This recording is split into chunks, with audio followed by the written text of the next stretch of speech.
Welcome to Homeschool 101. My name is Leah Flippin. I'm a reference librarian here at Weatherford Public Library. I've also been a homeschooling mom for 18 years. It's my privilege to share with you my expertise and provide you with some information that I hope will be useful to you.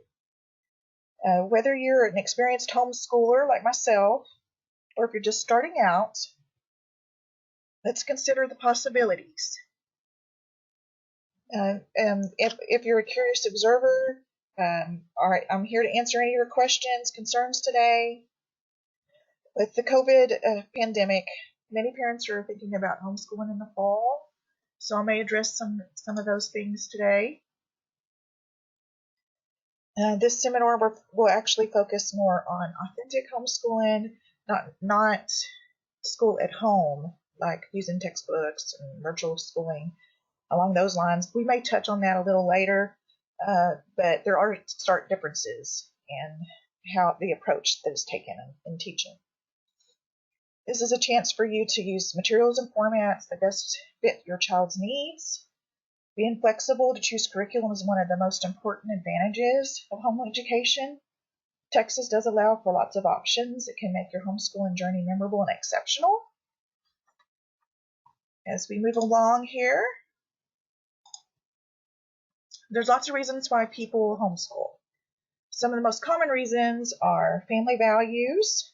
They want consistent reinforcement, a family value system in both school and home. Or bad experiences. They've had poor instruction, there's been peer issues, maybe even some bullying. Learning or a health need. The child has a disability, or they need individual attention, or in our current situation, it could be a pandemic, and worried about being exposed due to other comorbid conditions. Academics want better education because the local schools doesn't provide the level that you want for your children. Also personal interest. The children want to pursue something specialized, and you want to support that through their individual interest. The advantages of homeschooling would be family time, more family time, specialized learning, which are both mentioned. I use the term freedom of movement, which means that for those kids that are really like to be more kinesthetic, need that time, and also just taking more breaks. Some kids need that, and that can make their learning better. Consistent value system, both at home and at school, that we mentioned before, and also you're able to incorporate life skills, and that's really helpful out to learn some practical life skills. So next we're going to go to what's it like to homeschool in Texas. To get started homeschooling in Texas, we will talk about what the laws are in Texas, okay? Texas is a green state. According to Homeschool Legal Defense Association, they call us a green state. That means that we have no regulations for the most part, okay? That means we must have the most freedom and choices for home learning, but there are some parameters to consider, such as you are not legally required to register with your local school district to receive the permission to homeschool, but you must withdraw your children from public schools should they already be enrolled. So those of you who are thinking about homeschooling for the first time in the fall, you will need to withdraw your student from public school officially. As far as anything beyond that, if you want to understand how homeschooling education is in Texas, it's considered the equivalent to a graduation from a public or a private school, because in Texas, homeschool is considered a private school. And so think of it along that way, in that way. The requirements regarding, on that left-hand side here, it shows that under the Texas Supreme Court decision, it should be 180 days of instruction and include the following provisions. Instruction must be bona fide. That means it's not a sham. It must be in a visual format. That can be books, workbooks, a video monitor, a computer screen, and then the curriculum must include the 5 basic subjects of reading, spelling, grammar, mathematics, and good citizenship. If you want more information on how to withdraw a student, you can go to Texas Homeschools Coalition. If you go to this website, they give you step-by-step instruction on how to withdraw your children. Like, see, here's the withdraw from public school, and it walks you through that process, what you need to do. Okay, so this is a really good one to know because of what's going on right now. But it shows you can do a withdrawal email, and then get in contact with them with a local homeschool group if you'd like. If it says do not go to the school, respond by email or mail with a letter of assurance. So, and they even have a sample withdrawal letter for you to download. Okay, so I hope that's helpful. And let's see where we're going here. Okay, so I just want to make sure nobody's have any questions so far.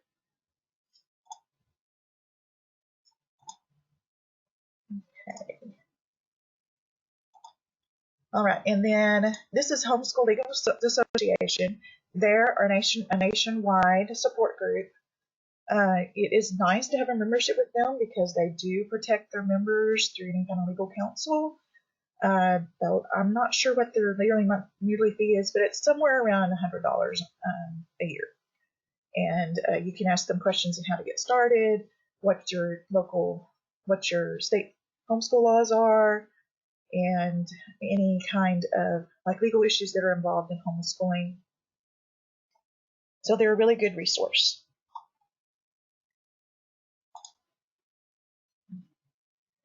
And there's a couple of other groups that are support groups. Texans for Homeschool Freedom has a Facebook group, and the National Center for Homeschool Liberty is another legal defense. Okay, so we're going to go on to the next slide, which is getting started. Okay, if you're starting from scratch, this is your first time, and your kids have never been in school, and you're going to start out with preschool. That's one of the categories you could be in. And then the other one was the one we mentioned before, which was transitioning from public school. If you have a preschool or kindergartner, and this is your first child to teach, to go to education system, you do not have to notify the schools. But if they are already in a public school, then yes, you do have to follow that process that we talked about earlier. Okay. So let's talk about readiness. How to know when your child is ready to begin schooling. Is your child ready? Are they showing interest in reading or school? Do they have a good attention span? Can they follow simple directions? Do they have basic fine motor or gross motor skills that are necessary to do the tasks that they would be doing? And you want to keep it simple. Basic skills workbooks. I can give you some recommendations. I can tell you that the Rod and Staff books, it's a preschool set. I think they're called A through G, is a really cute set. If you just want some little workbooks for the kids because they want to do like what their big brothers and sisters are doing in school, or those are really good. You could try other resources that we'll talk about later.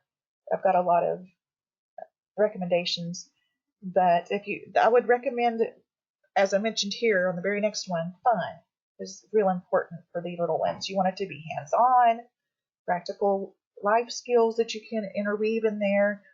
Some people like to do little Montessori type schooling, and we'll talk about how that works in a later time, and more interactive learning. Speaking, questioning, Verb vocabulary. How is their language development? Now, do they follow directions? Can they retell a story back to you? Do they understand and recognize environmental print? And that's just, things around they see every day. Do they know the symbols for what a restroom is? And that's the McDonald's symbol. So being aware of their surroundings and their environment.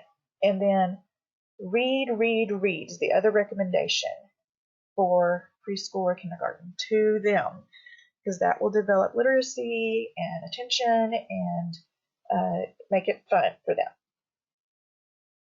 When you're transitioning from public school, we talked about, I talked a little bit about the school at home, which is what people traditionally think that's what homeschool is school at home, but it's not. School at home is textbook based, or it could be online learning, which we see a lot of, but I want to really kind of focus on what homeschoolers try to achieve, and that is we really are looking for something that allows and encourages personal exploration.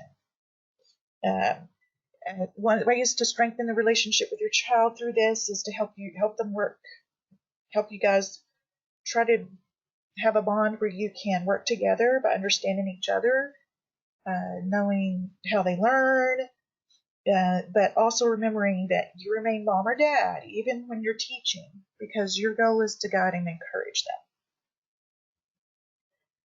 them. If the child has had some negative learning experiences from the past, those will need to be addressed. So maybe you can determine that learning style, which we'll talk about later, and then individual accomplishment should be the focus, not necessarily grade level or grades. Allow the child to move freely. This is that freedom of movement again. Encourage an independence in their work if they're ready, but stay available for any questions or directions. So here we go on to some other things we need to consider. Okay, first we want to set goals. Goals for, sorry guys, I told you this is me going for the first time. I think I can just slide up. There we go. Okay. Set goals for both the teacher and the students according to family standards and create a general plan on how to reach those goals. So, for example, if you're homeschooling and you want to make sure that your child has some learning in religion, because that's part of your family standards, you can incorporate apologetics, you can incorporate character development, or you could incorporate Bible study into everyday activities. When you go into planning, this is something I have to really watch, okay? Avoid getting bogged down in planning. The focus should be on a child having success, so not a completion of a schedule. So be somewhat specific, but you will feel better if you leave some wiggle room and some room to adjust things. So schedules are rarely completed exactly as planned. If planning is not your forte, or if you prefer not to spend a lot of time on it, most curricular options include schedules, with the understanding that you will adjust for your needs. Okay, so remember to keep that flexibility factor in there, because that's really important when you're schooling at home. Okay, let's see, does anyone have any questions right now? Okay, so virtual online, I will talk a little bit about, someone's asking about virtual online school programs. I will mention some virtual online school programs, so if you hang with me, I do have some suggestions and some ways for you to do that, okay? And how that works. So let's go on to, right now we're going to talk about our local homeschool organization. Parker County is really fortunate to have lots of homeschool options and organizations. So if we look over here, we've got Peachy, which is an organization you can join. Parker County Christian Homeschool Educators, if we go here to their website, They have how to get a new membership. It's not linking real quick. Sorry, guys. Okay, so to get a membership, how to join Fiji, and then it has their constitution and statement of faith, and they'll have you sign that. If you now that's a standard thing with a homeschool organization. If you don't agree with their statement, you don't have to be a member, but that's how a lot of them give require as part of their membership. If I'm talking too fast, you guys just tell me slow down a little bit because I always talk fast. Okay, and then there's if you go online, there's some other support groups. Parker Wise Homeschool Group. They post lots of things in the area, like get-togethers and different opportunities for homeschoolers to get together, and even things like homeschool prom, and I think they have some of the other things I've seen on there. Sports events, places of businesses that offer homeschool options. And so that's good. You'll find that on Parker Wise Homeschool Group as well as Weatherford Homeschool Facebook groups. There's also a new one in Springtown called I Can Homeschool Texas group. So there's another option for those in Springtown. And there's a sports team here in Weatherford called Weatherford Express that is a homeschool sports team. You can go to their website and it shows they have, I know they have basketball, yes, and sometime I want to say they have a cheer team, should say on here, but they have here it is, volleyball and basketball right now. And then I think they have some different offers in the spring semester. And then here's some homeschool classes that are available in Azle and Nexus Christian Academy. This is a new homeschool organization there in Azle for those of them who are from near the Azle area. Hybrid schools. Let's talk a little bit about hybrid schools. This is a really good option for those who are considering homeschooling because of the COVID, when they normally would have their kids in public school. If they're thinking about it, hybrid's a great choice because it's basically it's sort of part private school, part homeschool. You go twice a week is typical, 2 days a week to their school, and then do the rest of the work at home. So homeschool with a little bit of support. So a lot of people might like that. Pinnacle is one of them here. I don't want to go through all of them, but these are all provided, and I am recording this and hoping to have this up for you guys at a later date if you want to go through all this information. So here's Pinnacle. They're saying 2 days a week. It's a nonprofit college preparatory partnership school, and they're talking about partnering with homeschoolers basically. So that's what that option is. And then there's other things you can do supplement. Music, band, choir, ballet, piano lessons, guitar, ukulele. There's TAFA in Fort Worth, which offers some of the bigger group options, and then private lessons as well as art classes are available now at Weatherford Music Academy. So some of these organizations give you a lot of choices. Other local resources. The Niche, which is a part of Weatherford ISD, does allow anyone in the public to come and get supplies. So if you go to their location on Bowie, you can get things like laminator. They have a laminator machine. They have a projector if you want to trace something via a projector, and they have really good prices there too. So that's open to the public. I don't know what the situation is with COVID right now there, how much they have open, but it is an option to get some of those hard to find supplies. And Film Alley, without COVID, they have, I think it's Wednesdays, they have every Wednesday from 12 to 2.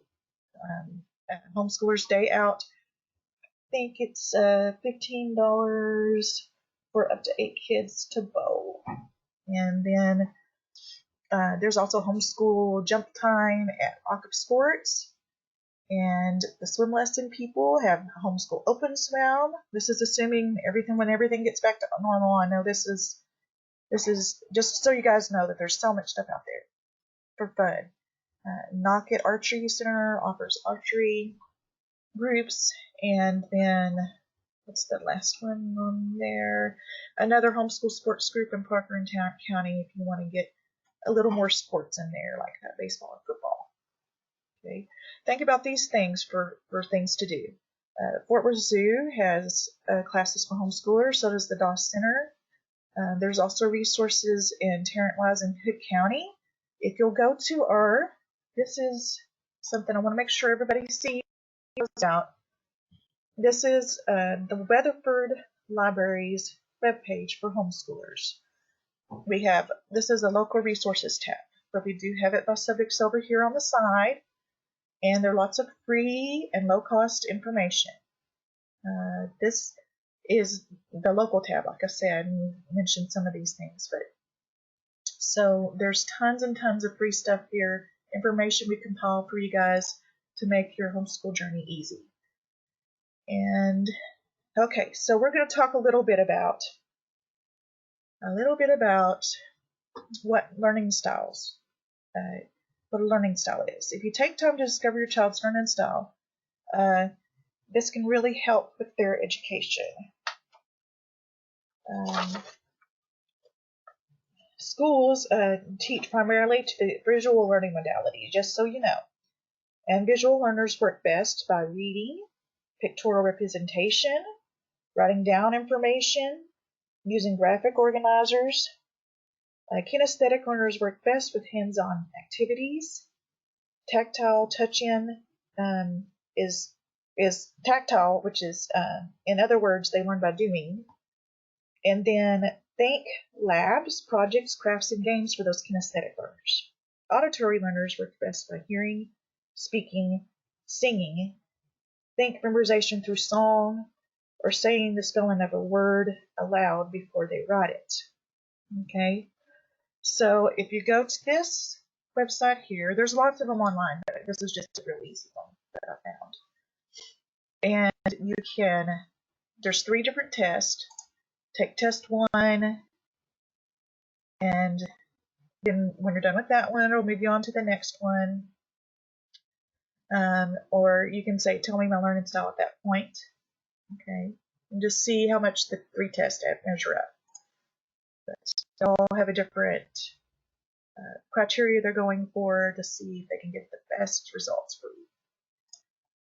Okay, so we want to think about how your child learns best.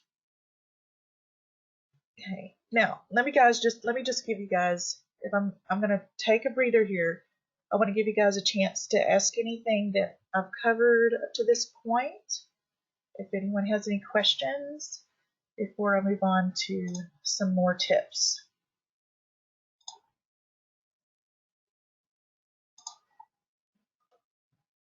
Yes, this presentation will be sent out.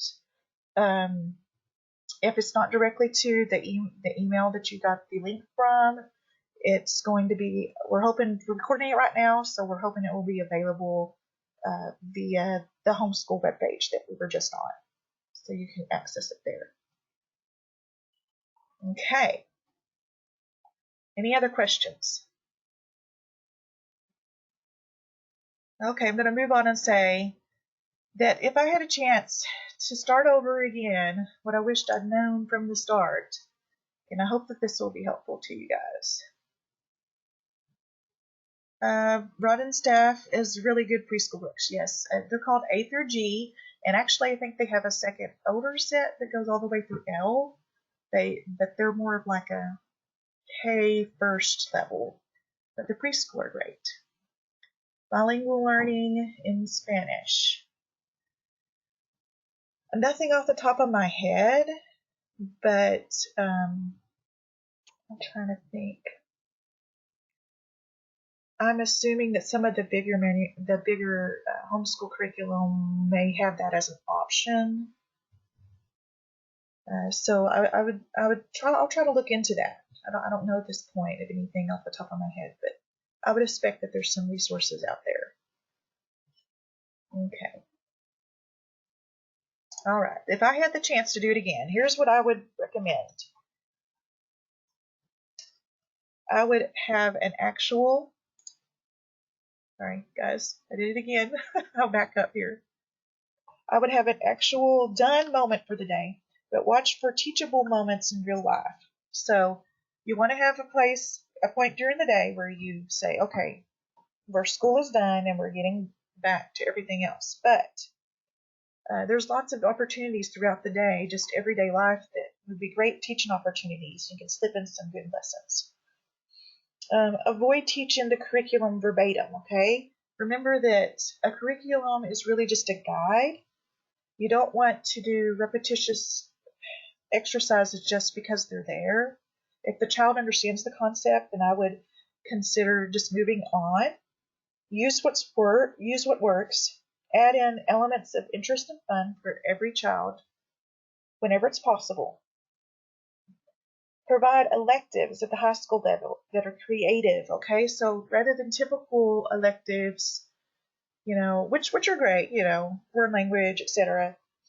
Apprenticeships, maybe, volunteer work, business entrepreneurship, web design, all things that can't be necessarily done in a typical learning situation, but would be a great opportunity for a homeschooler. Gradually guide children to some form of independence in their work. So begin with a strong subject first that you feel like they're pretty confident they can handle on their own, and then stay available for assistance if they need it. Little by little, grow that, and then this promotes personal confidence and responsibility. And it also helps as you as the teaching parent free up your time so that if you need help with the younger kids, the older children are feeling confident enough to move on themselves. Change it up a little. Go on an outing, a field trip, do something fun. All options you can do. We've done homeschool picnics and gone to the park just to learn, sit outside and read books. Just learn in a different setting sometimes gives you kind of a break and helps you have a fresh start, fresh mindset. So I would recommend that.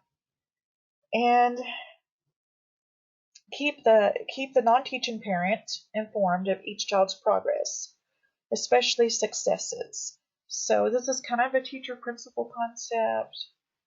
The principal keeps the child in line, but also awards successes and responsibility for accountability of the teacher and the mom. This is usually the mom, I shouldn't say always, but the teaching parent. And then set reasonable expectations for each student based on their strengths. Rather than focus on errors, explain correction. Ensure understanding, then encourage improvement. I've always tried to focus more on them understanding concepts than I have on necessarily you've got to get that right. So I do not recommend just one teaching parent. That's just the typical situation that most people find themselves. There are, I believe, some resources for homeschooling dads. I don't know off the top of my head, but it's really best if you split it. Which strengths do you have? My husband's really good at math and science, and he talks over a lot of science stuff with my son, and if there's a math issue, then he works with him with that. And I'm strong in language arts and history. So there's a way that you can use your strengths as parents to fill in those gaps and be the best situation for your children. Unfortunately, my husband isn't as home as much as I am, so I'm basically doing most of the teaching. So, and I think that's what most people that's most people's situation. Okay. Let's see. Organize your materials ahead of time. That's trying to scramble around. Where did I put that? Try to get prepared ahead of time so there's not that time in there where the kids are just sitting there waiting. And that really cuts down on some of the stress. Praise is motivating to any student. So when you notice something great, comment on their good work. Don't let it go unnoticed. And then leave time to prepare your meals and clean up. And if you start this in the very beginning when they're little, you can prompt your children to help. Not only is it a teachable moment, but it really makes, many hands light work. So that's really helpful for everyone.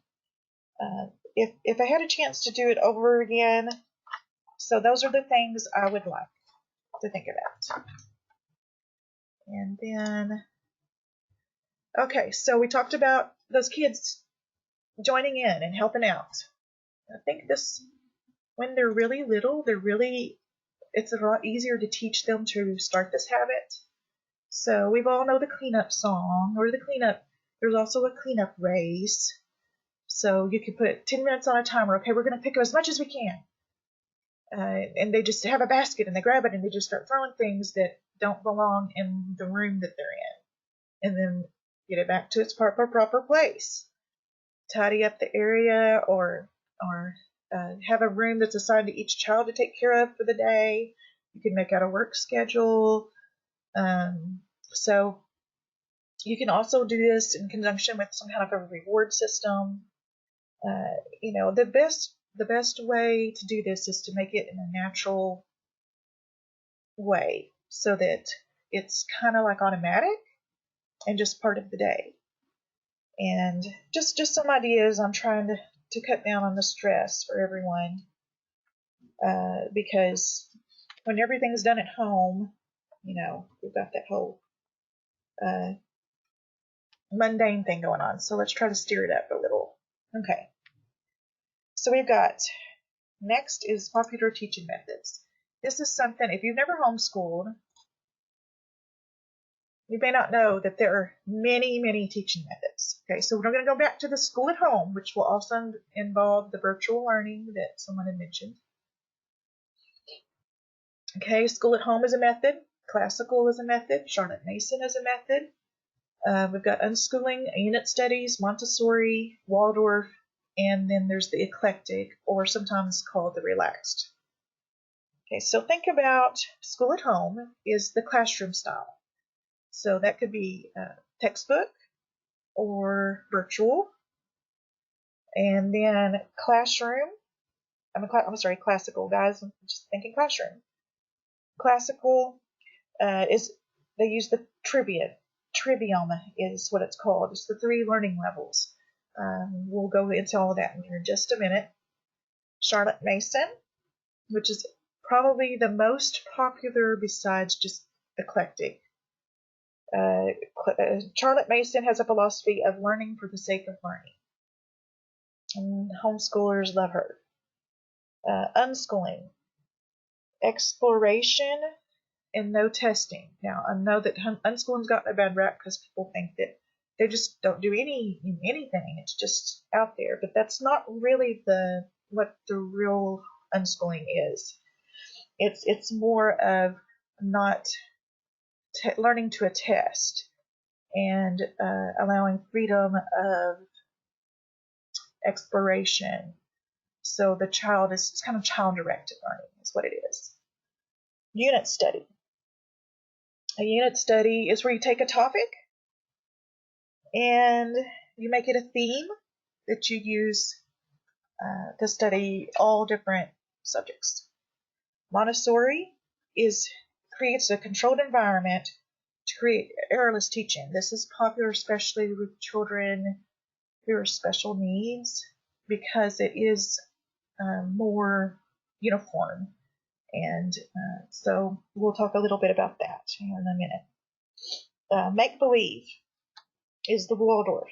It emphasizes make-believe and the well-being of the child. And then the eclectic or relaxed is kind of a potpourri of everything. So most homeschoolers fall into eclectic because they have different learners who have different learning styles, and then they can compile what works for them. And so let's say they pick a math and a science from a different curriculum than what they're using for reading. So that's kind of what eclectic is. There are many choices today for the homeschooling curriculum. Any products or companies mentioned, I just want to make sure I'm not really endorsing those, but it's just a demonstration of how great a selection you have in finding great choices for your needs. You can also look at Kathy Duffy, her website. She does reviews for homeschool curriculum. 102 Top Curriculum Picks is a book that we have here at the library. So, and I also wanted to remind you guys too that each summer we do sponsor a homeschool fair for all those local extracurricular activities that we talked about earlier and local resources. But because of COVID, we weren't able to do it this summer. We didn't want to put it on the schedule with not knowing what's coming up. But that is something to look forward to the next year, hopefully. And okay, so let's talk a little bit about each method. Okay, school at home method, the traditional classroom approach. This is what we were talking about earlier. Okay, it's going to be blackboards and whiteboards, or textbooks and workbooks. It could be online or a co-op class, and you're going to do testing and record keeping. Okay, there are pros and cons to that. Okay, so advantages that parents are really comfortable and familiar with this method because it's the way they were taught, and there's plenty of teacher-guided curriculum, and it's also great for strictly regulated states. But the disadvantages are that children get bored quickly and teachers get burned out. It's not ideal, and it can be discouraging for home learning because it doesn't emphasize advantages that you get from homeschooling, like individual interest and natural learning. So if you choose this option, I do encourage you to include some element of other methods to reduce boredom. Format has a lot to do with enjoyment. So online classes are popular, and that's if you're going to do this approach, which I really want to mention virtual learning, the online classes are popular, and that's because it merges videos and games for variety and gets that interest level up. So that is an option, and I do have some that will be mentioned here. In the next page, here are those options for online. I just wanted to point those out. That we've got, you probably heard of this one. This one's completely free, Khan Academy. Okay, so basically you can do a search on Khan Academy. Let's say I'm terrible at algebra, so I'll say I want to know about algebra concepts. Okay, Algebra 1, and it should list the different types of equations. So I want to know about how to do linear equations with parentheses. And then there's several videos here. You can do a review where it just solve for and then take a quiz, or you can watch a video where the instructor teaches the steps. Okay, so there's all of those options on Khan Academy, which is again completely free. This is really, really popular, becoming more popular by the day. The Time for Learning. A lot of people supplement their homeschool curriculum with Time for Learning. I want to say it's about $15 to $20 a month, but people say it's worth a subscription. So that's an option for an online, and people say it's really good value and the kids like it. So that's an option. Easy Peasy All-in-One is not a video based. They will have some videos put in here, but this one is absolutely completely all free. And you look down here, find the grade level, find the subject. So let's say I want to do high school,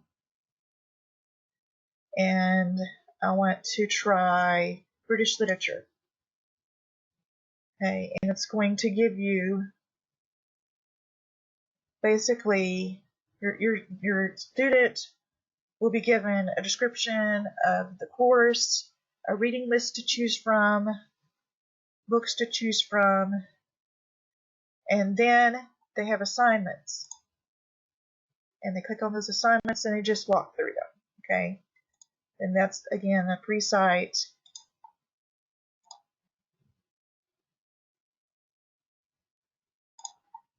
And Discovery K-12 is another one.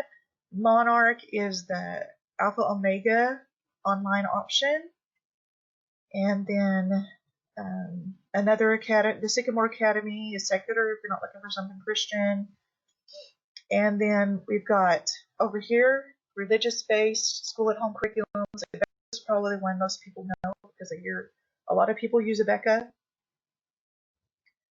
And they give you an option to do they have a distance learning option where they can send you a drive, and I think it's a USB drive that they send you rather than a disk. And then you can choose to have them grade, send in your materials, have them grade it on site at their school. So there's a lot less hands-on for the parent that way. If you really just need something that's distance learning, that's Abeka is very popular for that. And BJU has something similar.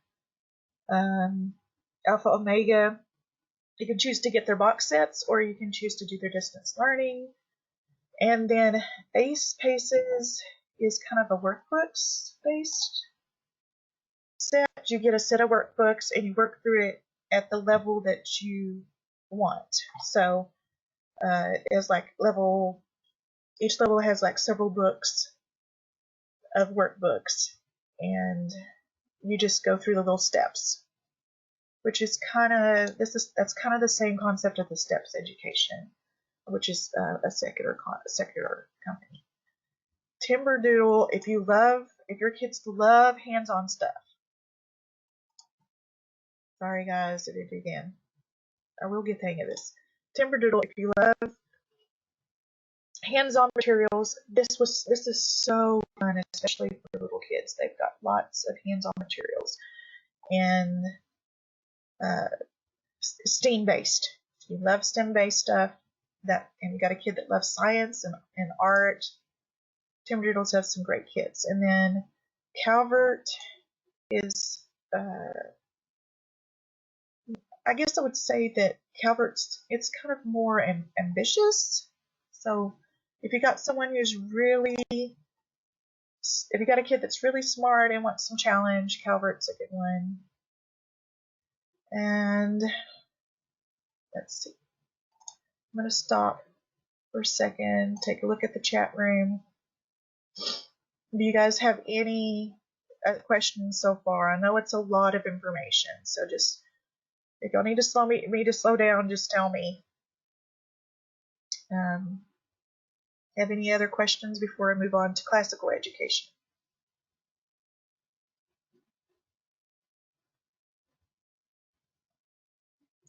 Okay, all right, so here we are, the 3 stages of classical education. These are the stages we're talking about. They call them grammar, logic, and rhetoric. Okay. The history and science follows a 4-year cycle. So history would be let's see, ancient, medieval, Renaissance, and modern times. Science is studied in a 4-year cycle pattern, but based on order of discovery: biology, earth science, astronomy, chemistry, and physics, and then computer science. And then grammar. The grammar stage involves the 3 R's, which is reading, writing, arithmetic. It's going to focus on composition and collecting information. the use of narration and copy work, dictation, and memorization within your studies. Narration is when you tell something back, tell a story back. Copy work is when you copy a passage down. And then dictation is when someone reads it to you, you take it down on paper. So you see how it's building up on each other. And then memorization.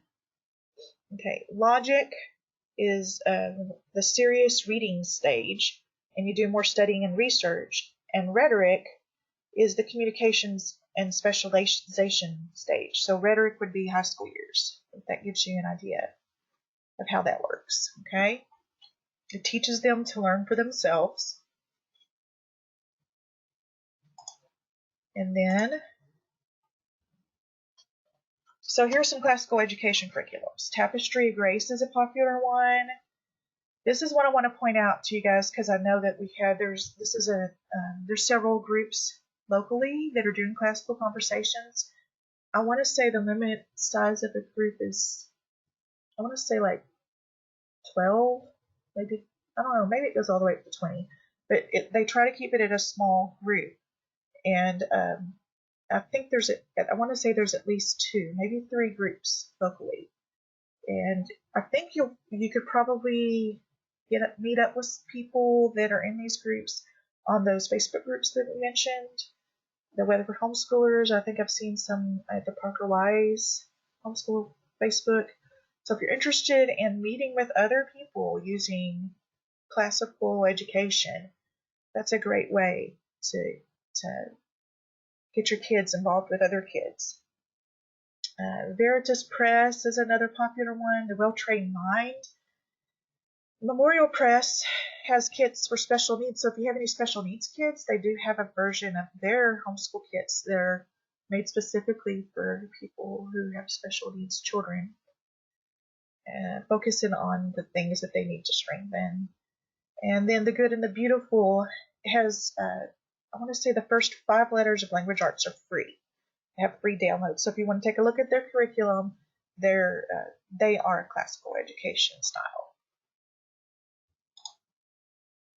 Here's the Charlotte Mason method, okay? The Charlotte Mason method is really popular with homeschoolers because it focuses on 7 books, which are narrative or conversation in style. So instead of learning a boring textbook style writing, the kids are reading books with real, with better conversational style inside of the book. So it's more interesting to listen to. It also focuses on narration and copywork and dictation, like we mentioned before. So we're going to learn language arts through those processes. Then the hands-on science. So they do through the nature journal. So you're observing nature in its natural form. Maybe you'll draw a picture. Maybe you'll write a poem about what's inspired you. Just all the ways that you can collect leaves, paste it in your nature journal, just natural ways of learning about science. And then there's a fine arts appreciation element too. So we study the great paintings, great artists, great musicians, and how they contributed to beauty. And then there's also hands-on math. So you're going to use math that uses manipulatives, whether they're things you just have on hand or through another program that emphasizes that. So the atmosphere discipline in life were her 3 highlights. Atmosphere is learning in the home environment. The discipline is the development of a person's character. And life is living thoughts and ideas, not dry facts. So this is what we call natural learning. Or wholesome learning for the sake of learning. You can see why homeschoolers are drawn to this particular method. So I'm going to talk about some Charlotte Mason options. While some of these don't necessarily say that they're Charlotte Mason, they definitely have a Charlotte Mason flavor because they're literature based and they're hands-on. And they also include the Ruth B. Chick's philosophy of the 3 R's, reading, writing, and arithmetic being most important skills, subjects to learn. So we've got sunlight. Okay, we did sunlight for the first 5 years of our homeschool journey and loved it. And so I know that up to grade 5 is really, really good. After grade 5, my daughter just had basically read all the other literature, so we had to think of another option. So, because she was such a great reader ahead of her, so we had to open up and expand to different alternatives. But so if you shop by grade, they have.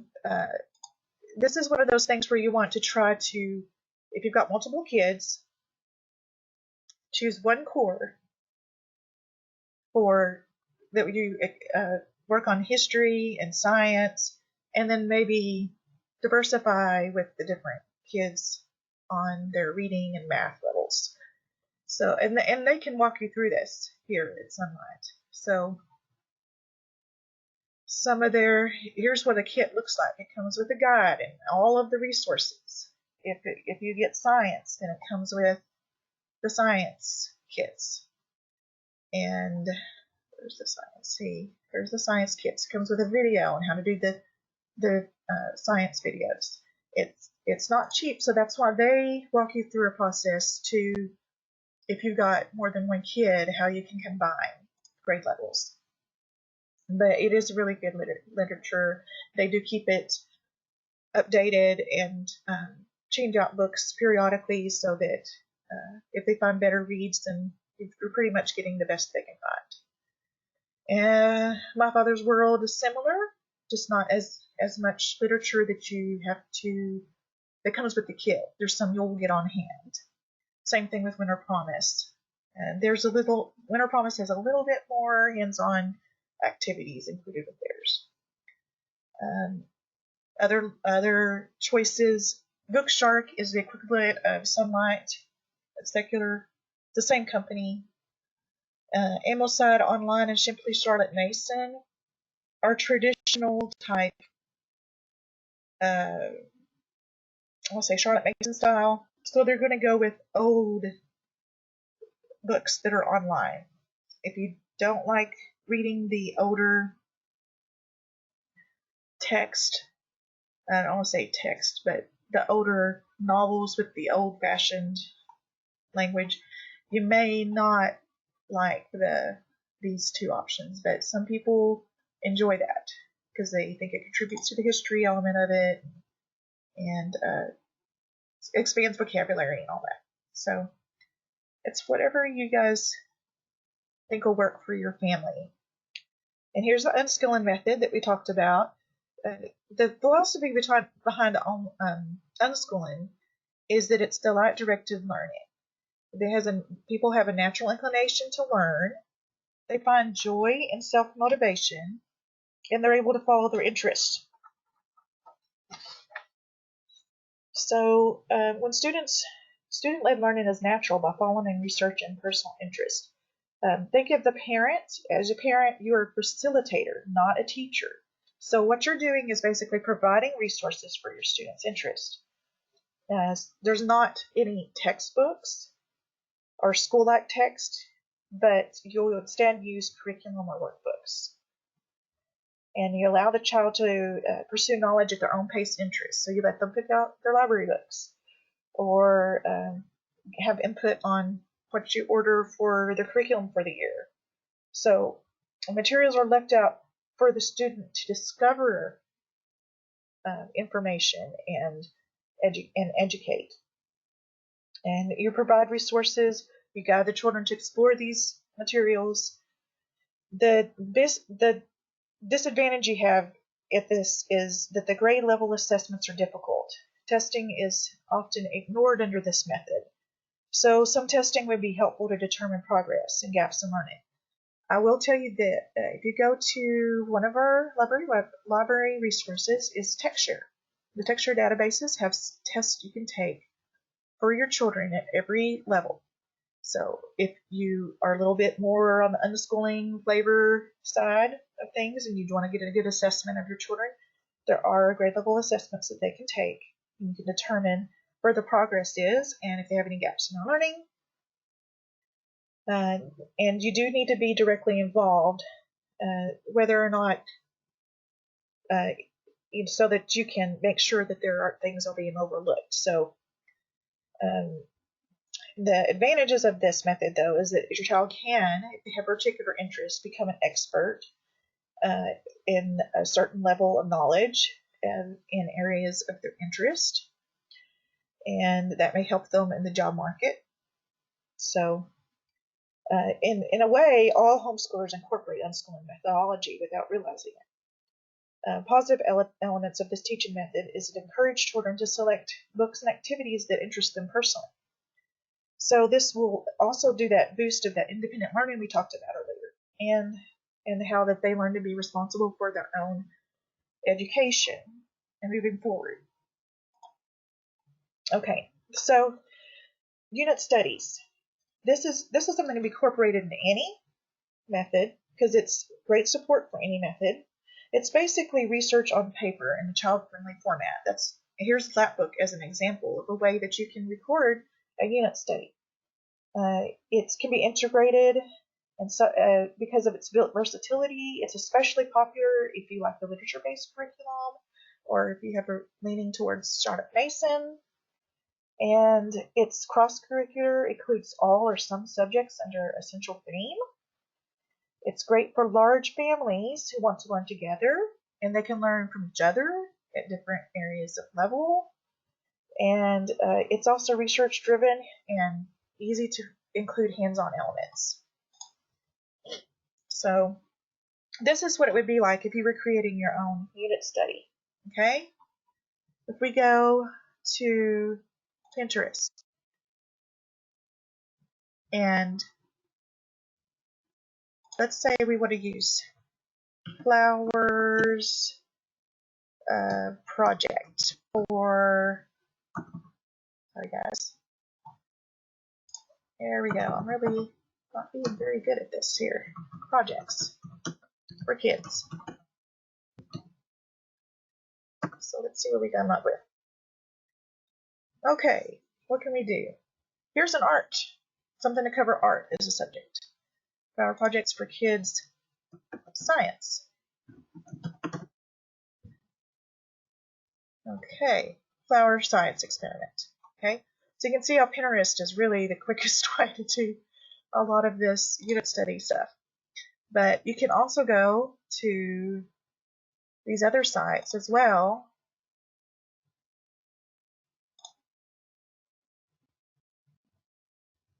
And use their search engine to basically do the same thing. If your search engine's down here. Flowers.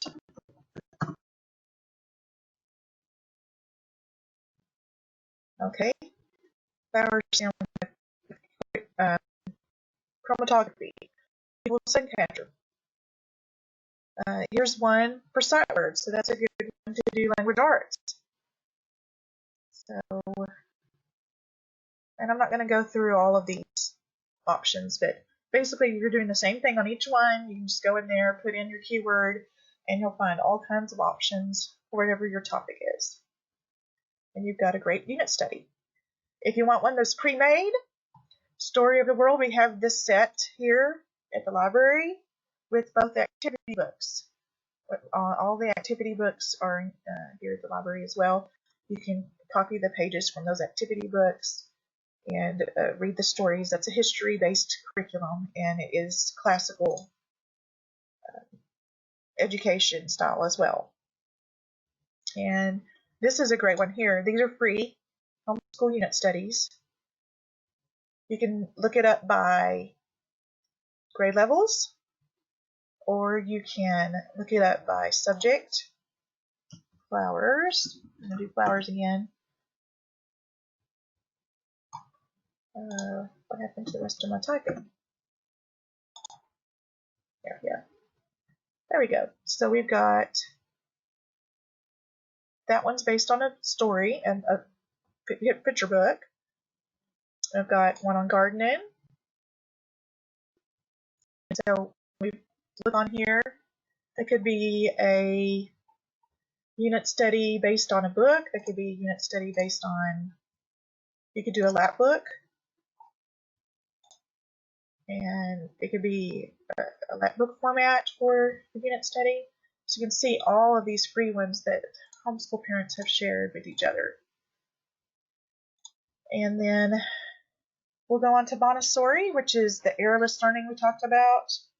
It's great for the homeschool child because what you've got here is a prepared activity in a tray, a basket, something along those lines. It has an easy to follow format. It works at the child's pace. It's hands-on. It teaches practical life skills a lot of times. It's kind of a natural learning in some ways, and its emphasis is on beauty and natural elements and quality, avoiding confusion and clutter. It encourages time away from TV and computers, if that's something you, of course, for little ones. And it is generally applied mostly in ages 2 to 8 and special needs children, but it's a good way to learn some basic skills. Some of the unique activities that are Montessori based are transferring and pouring, folding, like folding clothes, cleaning, arranging flowers. Those are all natural learning situations that are emphasized in Montessori. It tries to encourage the child to observe their peers, look around at nature and environment. That's Montessori.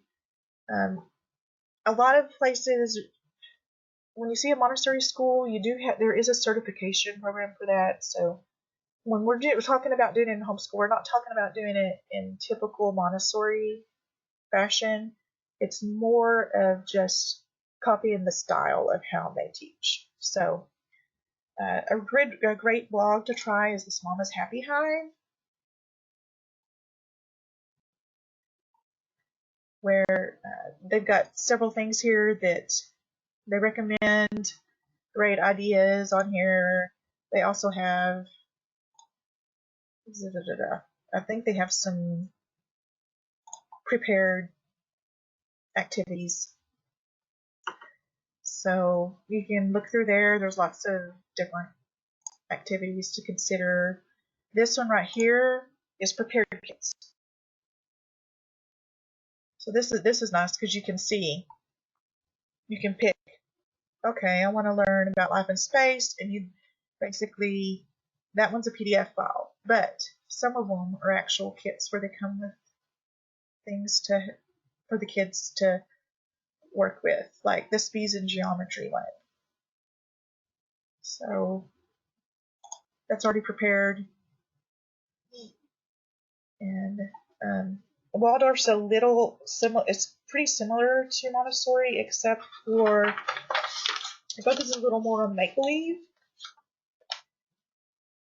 and it's not as emphasizing academics in the younger years. Instead, it focuses on art, make-believe, storytelling, fantasy.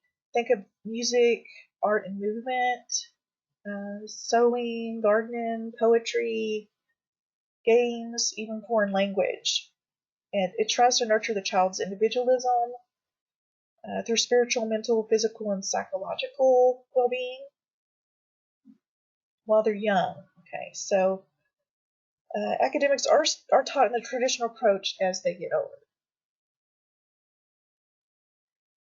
So here's one of the programs for Waldorf. Is Oak Meadow. So you can see that they emphasize creative learning, and experiencing education. So that's kind of the philosophy behind it. This is the eclectic. Eclectic is relaxed. And they say that because you're basically picking what works best for your family. And it's the most common. It's they're basically focusing on the 5 basics, which is math, science, reading, writing, and arithmetic. And you can make it unique to your family, and you can make each child's goals individually based. So here are some popular curriculums, basic subjects. I use the Teach Your Child to Read in 100 Easy Lessons for my daughter to learn to read. Then we use the Explode the Code series, which just now added an online element. They now have it in online game format. We did the workbooks over here on the right-hand side. And so that's a good supplement to any reading program. And then some good language arts that are popular. The Building a Christian English series by Rodden Staff is a popular one. There's also some great grammar books. Easy Grammar is really popular because it's basically a worksheet a day. And so that's a popular system there. You may have seen those books. There, if you go to Mardell's in Fort Worth, you should be able to look inside some of the books there, get an idea of curriculum. A new word writing series is this Essentials in Writing. I haven't actually seen it, but it looks really good. And Kathy Duffy has added it to her 102 picks, so it comes with a video disc, so there is a video component to it. Sequential spelling is what we use for spelling. It's really good for especially dyslexic students. Basically, the words have patterns, and you work on it here. They also added an online components this year. And some of the popular math, I'm sure everyone's heard of Saxon. We used Singapore in the early years, and we liked Life of Fred as a supplement. Matthew C is probably the most popular right now because it's manipulative based. So I'm just trying to get to it. Here we go. Matthew C.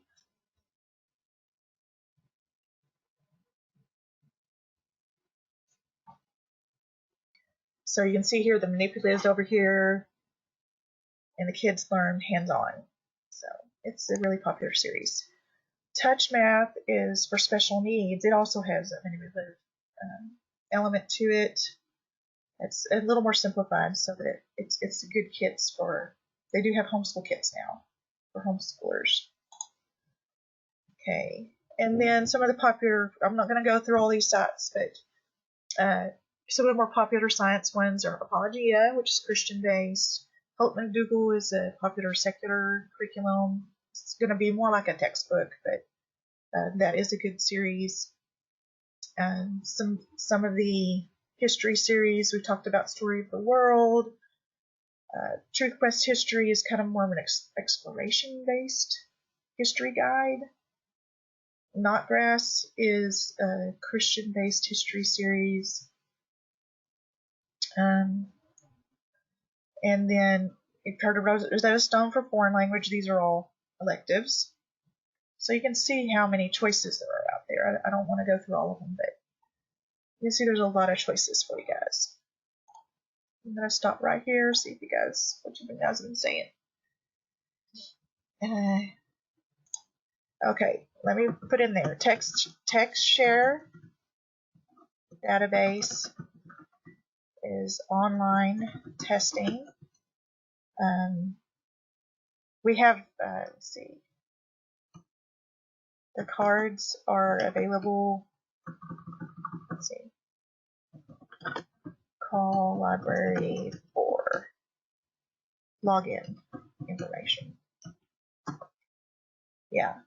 So yeah, that's the texture databases. You can access that with their texture database login from Weatherford Public Library. You can do that from home, and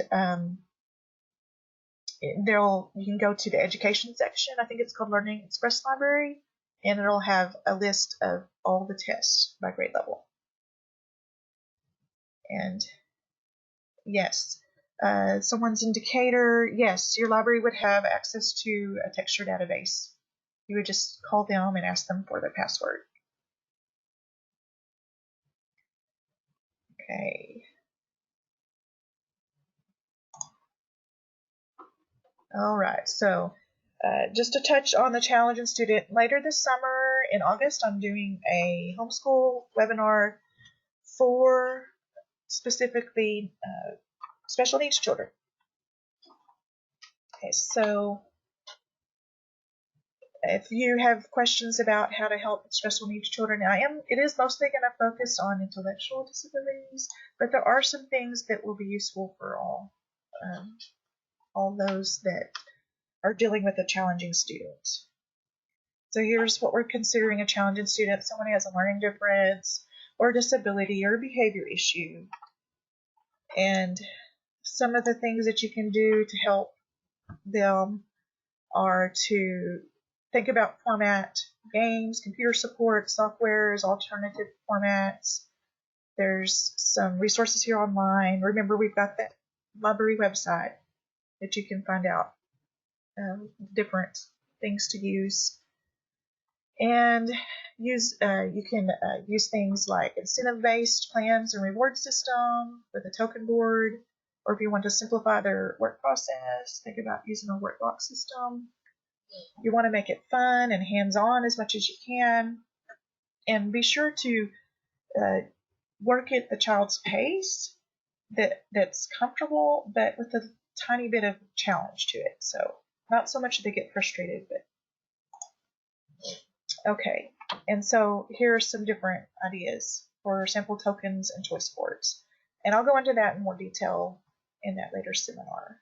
But just so you know, you want to pair tokens and rewards with a verbal praise so that you can reduce that and substitute the praise as a prize. So if your child is working for a prize, respond with it one-on-one at first and then gradually increase the difficulty. I'll go into that in a lot more detail in that other webinar. I'd like to keep going onto general solutions. I think these are solutions that could work for every student, which is you want to take a break if there's some frustration going on. You want to try to look for an enjoyable activity, or you can take a walk or change a task, develop some type of solution and use a different approach. You can also schedule a deadline so that the child has time to pace out the assignment. Understand that the work takes precedence over grade levels, and provide motivators to finish the work. You could incorporate natural and hands-on learning, allow more personal interest in their school selections. We've got that freedom of movement again. Determine issues of learning gaps or deficits, and we talked about the testing options for that.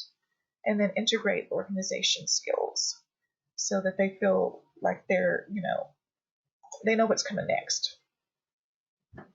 So hands-on idea spots. So here's where we're going to go to. This is the webpage I want you guys to know, because we've gone to a lot of work here to provide these resources for you guys, and I want you to know that they're here. So I've got categories here. Homeschool Basics is going to cover, you'll see here on the left-hand blue tab here, online resources. All of these are either legal or local resources. Free textbooks you can find online. Classes. Someone was asking for the web classes. Here's some online classes you can take. These are mostly at the high school level, but there's others. Homeschooling blogs for those who like to see what freebies are on those sites, and then general resources. And then by subject areas. So language arts. We want to look at, right now we're in phonics and remedial reading. So there's those resources there. A lot of these are free. Starfall, the basic Starfall is free, but so you can look at, let the kids play these. So, and then they get rewards. And then, let's see, if you go to, let's see, these tabs up here at the top are for resources at the library. So they directly link to homeschool resources here at the library. And then you can go through the process of putting those on hold, just like we would at any other item. I'm trying to make it here easy for you guys here. Electives, special needs, early learning, and then there's that local resource tab. Down at the bottom, it shows all of our events. We're in the Homeschool 101, but that was the spring event. And then here's the special needs one coming up. So we try to keep everything in one place for you. Here's our homeschool resource guide booklet. A lot of the resources I mentioned in this video will be in that booklet. So you might take a look at that. And you can print that out for yourself. And then the main event guide for the library. There's the texture databases for the online testing. And we also offer the downloadable ebooks. And a mention of the computer station so that you guys know that we can help you, assist you with any kind of online courses you're doing here at the library. And a survey if you guys would like to give some input on how we can better help and serve you. So I definitely wanted to get to that and show you guys that before we ended out today. Some popular homeschool stores that you may know are, if you want to look for resources in an eclectic way, where you're looking for math, reading separate, Rainbow Resources is a good option. There's that Timberdoodle. They do a lot of individual items as well. And EduCrate is basically just a subscription box.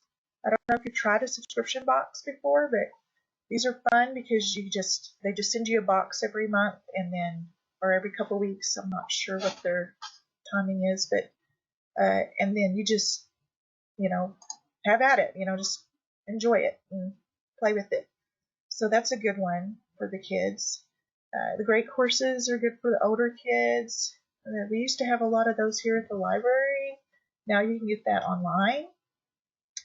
And then if you have some secondhand books you need to sell, or if you're looking for good prices, you can go to a used curriculum bookstore and save yourself some money. Sometimes local homeschool groups on Facebook will also sell to each other, so keep an eye out on that. And then there's the Rod and Staff. I mentioned a couple of their resources. And then Christian Book also sells a bunch of stuff. Mardell's in Fort Worth, if you want to go in person and look at things, Mardell's has stuff.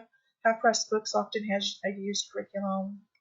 The Learning Den in Decatur, also Center for Home Education has resources. So there's lots of local resources as well that you can look at yourself. Here's how the library wants to help you guys, okay? We're providing books and materials.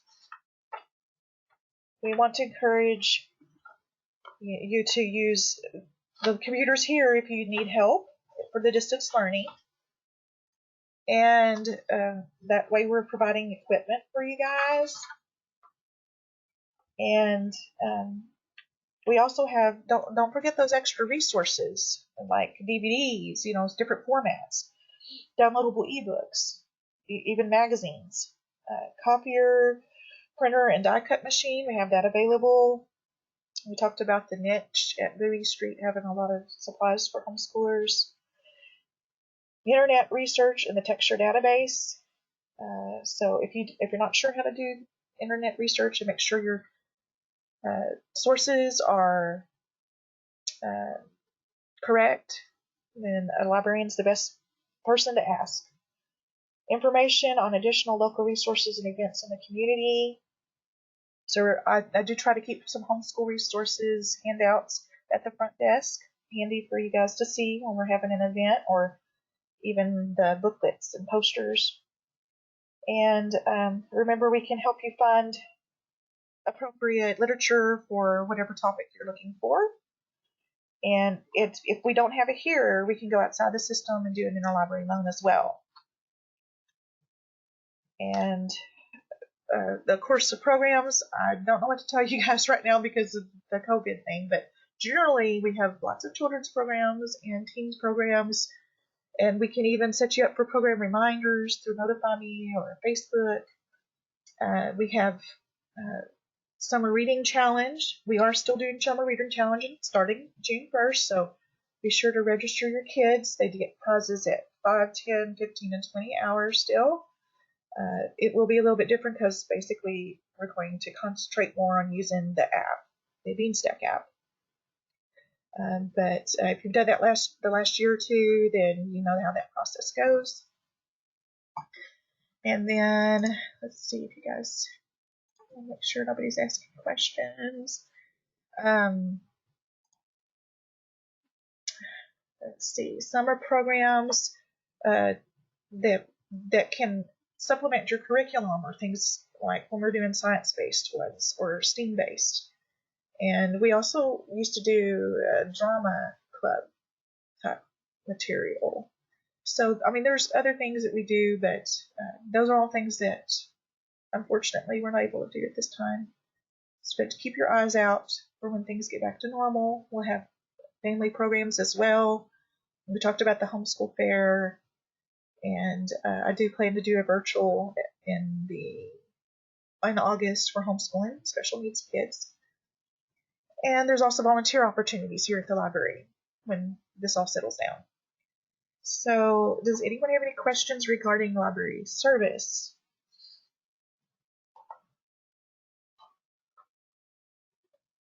Any questions on our webpage, or ways that we can assist you here? Okay. I got one more thing to wrap before we wrap up. Just wanted to help you guys. If you're interested in preventing a program yourself, this is another way that you can help the library, because obviously I'm not going to be an expert in every area. So if you guys think about program ideas and you'd like to help, that would be a great way for us to all share this homeschooling journey. And also, if you'll take a look and see the Homeschool Resources Survey that I mentioned earlier, and let us know if there's anything we can do to help you guys. If you have book requests, you can always make those suggestions at any time to the reference librarian. We put it on a list, and patron requests do get priority. Donations and volunteer work we mentioned. And then if you need any local homeschool information, or if you have any homeschool information that we need to know about, so we can let people know, we'd be glad to share that information with our patrons. Okay, and then there are going to be days when you're going to feel worn out, that it's going to be unexpected interruptions, or you're going to have no time to get things you need to get done, and life happens and you're feeling just down about it. But there are things that you should expect in changing into a homeschool lifestyle. It is a lifestyle. It becomes part of your lifestyle. So think of it that way. And you gotta look at it from a different perspective. It is its own worldview and does have different priorities. So just, there's some things I'm just mentioning because I know that at first it can seem overwhelming.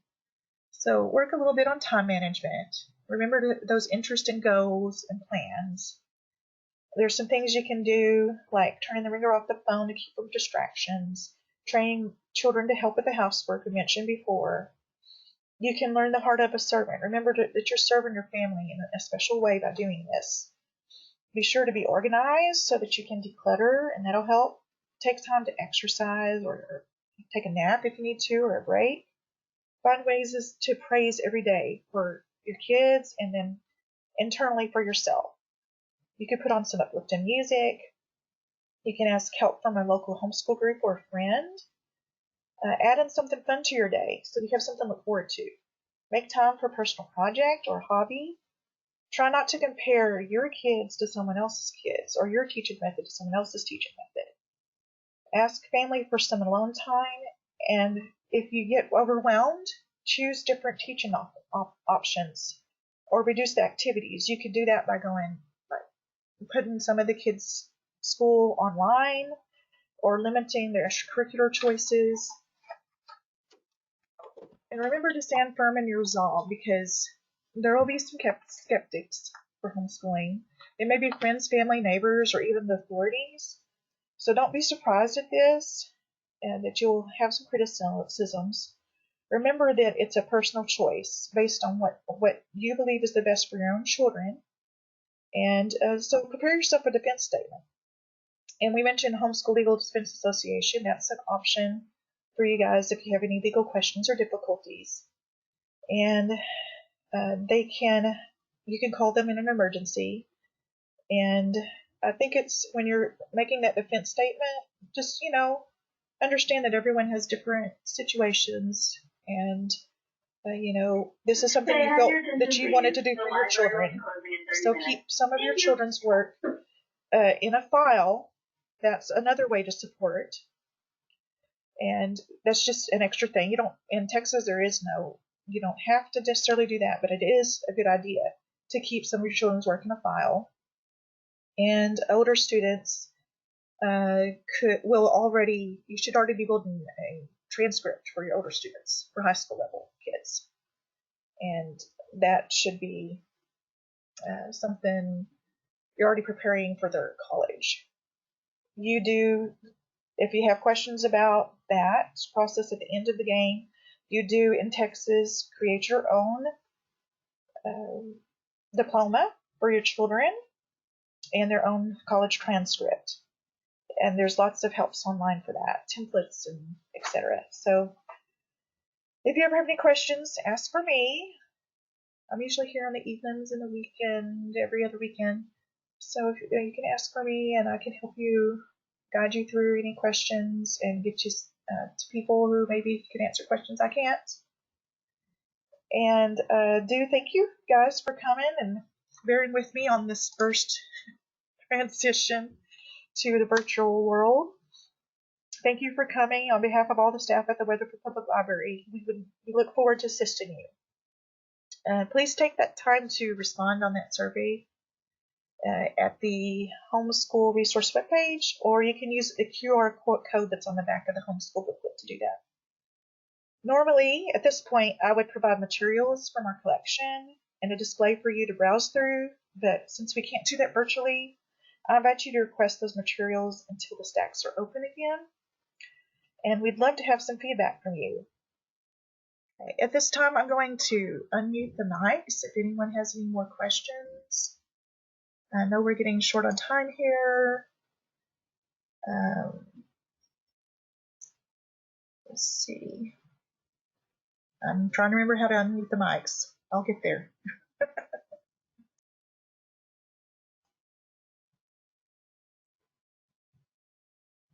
Let's see.